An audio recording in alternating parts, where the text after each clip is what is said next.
Welcome to this Peptide Mind Explainer. Today we're diving straight into a massive topic in the research community, asking one core question. What does the research actually say about the most commonly referenced peptide stacks? And to answer that right out of the gate, the research establishes promising preclinical and limited clinical data for specific synergistic mechanisms. But direct human evidence for multi-peptide combinations remains highly restricted and strictly for research use. That's the foundation we're building on today.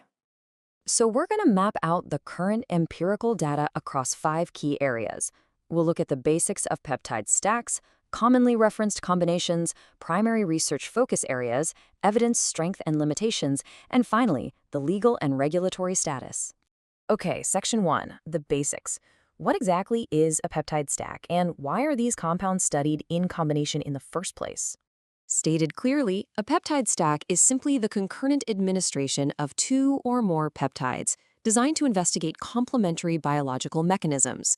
You see, researchers study these compounds in combination because distinct peptides can target entirely different cellular receptors. The goal? To amplify a very specific physiological response. So, the crucial piece of the puzzle here in the mechanism. Hitting independent cellular receptors simultaneously produces overlapping and amplified effects.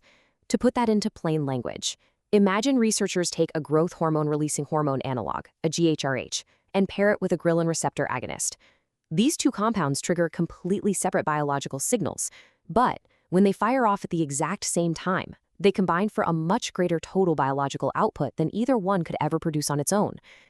Moving on to Section 2, common combinations. Which peptide stacks are most commonly referenced in research, and what's actually inside each one? Well, the most commonly referenced or so-called best peptide stacks in the literature typically pair growth hormone stimulators or tissue repair agents.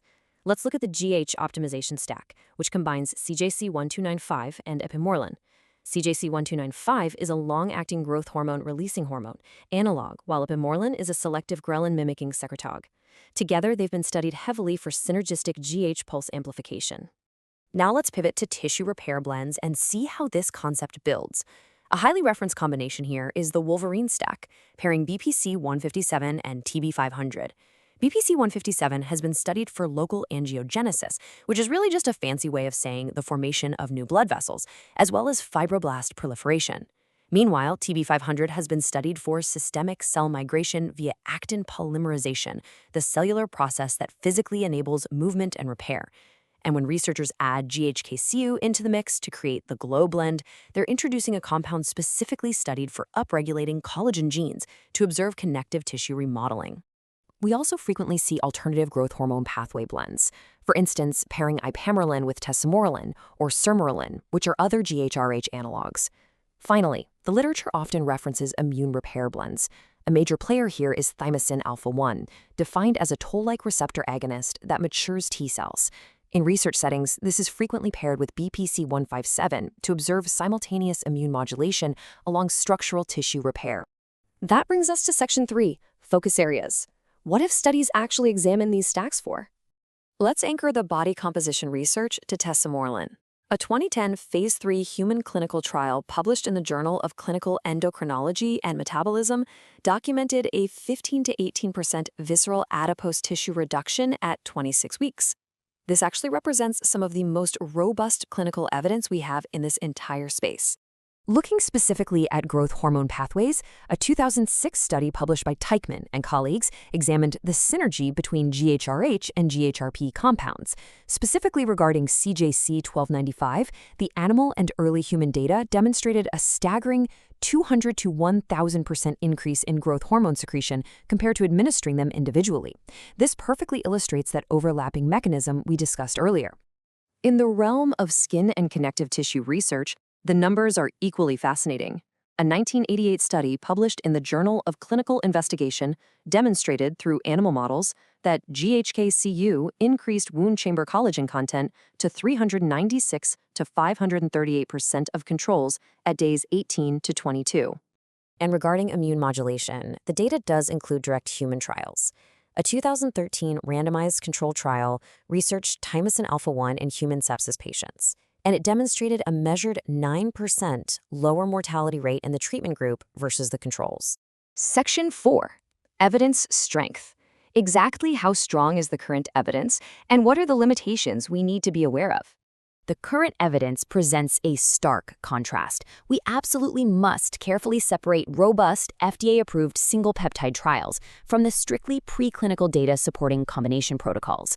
On one hand, we have phase 3 human trial data supporting single agents like Tesamorelin. But on the other hand, compounds like BPC-157 rely heavily on preclinical animal models. And this brings us to a major limitation you really need to understand. No combination peptide blend has received FDA approval as a multipeptide drug product. The evidence for combination stacks relies almost entirely on overlapping individual data. Direct human trials validating these specific mixed blends are severely limited in the scientific literature. Finally, Section 5, regulatory status.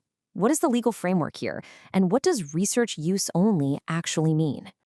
The regulatory status of these compounds is highly restrictive. If we objectively trace the recent regulatory shifts, the landscape is clearly tightening. In 2022, the World Anti-Doping Agency, or WADA, added BPC-157 to the prohibited list. Following that, in 2023, the FDA specifically prohibited the bulk compounding of BPC-157 and IGF-1 LR3. And looking ahead to the 2025 WADA framework, prohibitions are firmly maintained on all growth hormone-stimulating peptides for competitive athletes. Because of these restrictions, you're going to frequently see these compounds labeled research use only. What this means is they are chemicals sold exclusively for in vitro or animal laboratory testing. They are explicitly not approved or intended for human consumption or therapeutic use. Much of the evidence we've unpacked today remains squarely in this preclinical domain. To summarize what the research does and does not establish, while single peptides display specific physiological mechanisms, direct human data for combination peptide stacks remains restricted and firmly within the realm of preclinical research. Please remember this explainer is strictly educational, focusing exclusively on research use-only data. Given the massive gap between single peptide clinical trials and combination stack animal models, one really has to ask, how will future regulatory frameworks adapt to the evolving science of synergistic pathways?